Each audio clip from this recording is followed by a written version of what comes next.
Tirumala Nayakar palace. ఇది మదురైలోని ప్రసిద్ధ కట్టడాల్లో ఇదొకటి. తిరుమల నాయకర్ అనే రాజు 1636లో దీన్ని నిర్మించాడని, ఇది 17వ శతాబ్దానికి చెందినదని అక్కడ శాసనాలు తెలియజేస్తున్నాయి మనకి. పెద్ద పెద్ద స్తంభాలతో భారీ కట్టడం ఇది.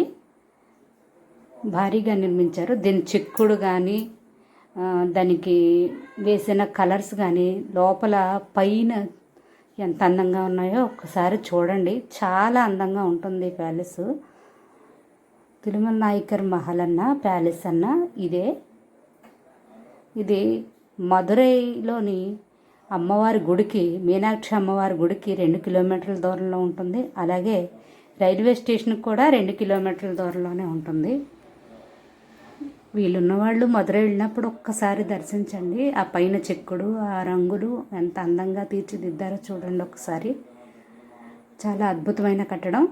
దీన్ని ఉదయం 10 గంటల నుంచి సాయంత్రం 5 గంటల వరకు దర్శించుకోవచ్చు. మధ్యాహ్నం 1 అరగంట మాత్రమే భోజనానికి ఆపేస్తారు.